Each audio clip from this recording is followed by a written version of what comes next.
What is up, everybody? Circon here bringing you guys another video, a replay cast. This time around is the M445 as promised, as we talked about the new French heavies coming in at tier 8, 9, and 10 in the next match. And they're gonna come directly as a split-off branch from the M445, which is then gonna lead to the 5100 and the 65T. That's the main reason why I played it again, because I was like, you know what, I'll revisit it. We're gonna need the XP anyway. You're gonna probably need roughly like 80 to 100,000 XP on the tank to unlock the tier 8. We don't know the specific numbers yet, but I think the 5100 is like 85,000 or something along that line. So that's why I'm playing it, and immediately you have to ask, why the fuck is this a thing? No, but it's not. It's like, it goes 35 kilometers an hour. The damage is, the 240, 212 base pen is fine. 259 APCR pen is fine, and then HE is 45. It's like whatever. I am running it with food, as I don't think this thing has any frontal fires. The whole engine compartment thing is there. Running food. Do you really want it? Yes, you actually do. And the main reason why is because the base fuel range is all utter shit. It's like 370 or so. So with Brothers in Arms, optics, and all the fuel range skill perks at 100, you still don't have full fuel range, which is amazing. Which is actually the main reason I'm running food. I wasn't really planning on it, but seeing the lack of full fuel range at tier 7, yeah, not that interested. So I'm running food on it as well. As you can see, though, we are on El Khalouf. We are also, in the best matchmaking possible. Sorta. I still prefer 510. Because tier 5s just don't have enough health, and there's a lot of them in this game. And we're on El Khalouf, and as you can see, it also has gun depression. It's 10 degrees to gun depression, as you put a first shot in there. Armor-wise, it's kind of like a Tiger, but less boxy, so frontally a little bit better, probably because of the angles. Turret is absolutely worse, and the main reason for that is that the gun mantlet just kind of ends. So let's see if I can show it. Kind of ends there, so this is also very, very weak. So armor you can absolutely not rely on pretty much whatsoever, much like the Tiger 1. But the difference is that this thing has a way longer reload and way less DPM than the Tiger. As you can see, I'm reloading about 7 seconds between 240 alpha shots, which is not great compared to the Tiger 1. Again, kind of like an old relic of a tank with, much like the Black Prince needs another buff. It needs to take another look at it. Funnily enough, this is the top gun with like high pen and all that. It also has 100 mil that has 30 more alpha on the APCR, the gold rounds, than the standard ones. As we knock that guy out, put another shot at the Churchill. There we go. And this is kind of what you want. You want to be in the thick of battle right away, because for your DPM to do any significant amount of damage, you just need to really get into the thick of things right away. And you're not the fastest tank. But again, El Khalouf encounter top tier, I'm not gonna lie, is of course a really good fucking matchmaking, right? It makes the tank look a little bit better than it actually is, because let's be real, it isn't. 350 health is also not a lot. No real armor. Even the gun handling leaves much to be desired, really. And I was actually trying on a different stream, which was like a day or two after this.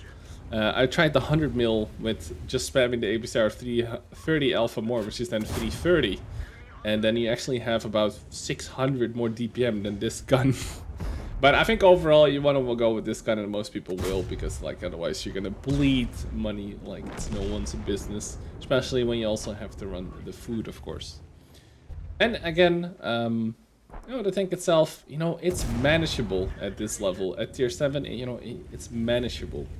You meet these derp guns. That guy missed, obviously, barely aimed, but could have fairly easily hit me. The thing as well about this tank is that it's as big as a fucking house, or as long as a house, compared to like the Tiger and all that.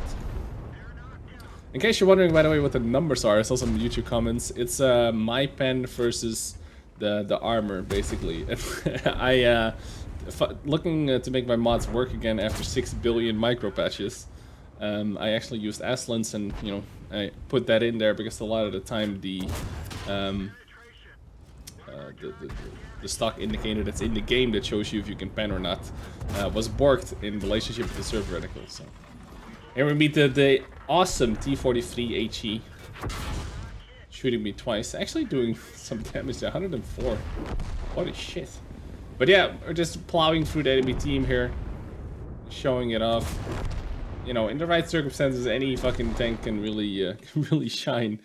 But the main reason why I kind of want to show this tank is because, you know, it kind of needs a buff for gaming. Okay, listen, it kind of needs a buff, and hopefully, you know, some of you people may not know this yet about the French heavy tank and haven't seen the previous video, and it's another way to basically alerting you guys that, you know, you might want to start doing your dailies in this tank. I wouldn't really recommend grinding it because it's you know, pretty bad, but if you try and do your dailies, especially on these, you know, ×5 weekends and stuff like that, you can get to that 80k XP.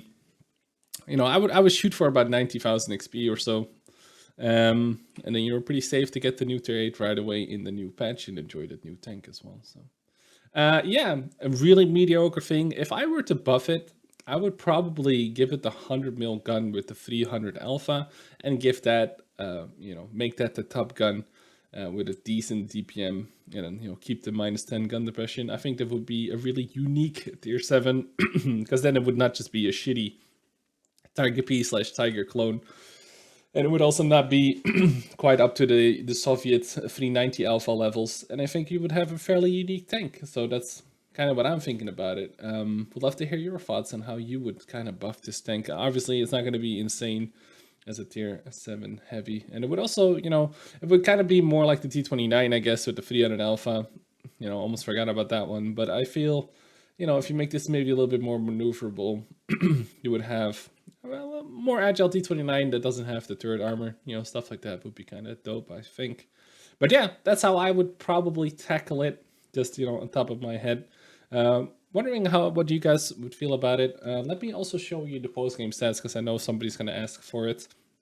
It was obviously an ace, 1300, 14 base XP, 3600 damage. We made 50k, but you have to remember 20k goes to food. It doesn't show here because I had some in the depot. So yeah, that's the M445. Right circumstances, El Khalouf is probably one of the best maps. Obviously, very forgiving matchmaking as well. But I figure I'd show you guys it and also tip you guys off that you should probably do your dailies, because you don't really want to be grinding this thing. Anyway, my name is Circon. Thanks a lot for tuning in. I'll catch you guys in the next one. Maybe check out some more videos. I got more videos coming up, probably on the French heavies as more info comes out. I'm really curious about the armor layout on the new French heavies. So yeah, keep your eyes peeled. Subscribe if you haven't already, and I'll catch you guys in the next one. Peace out.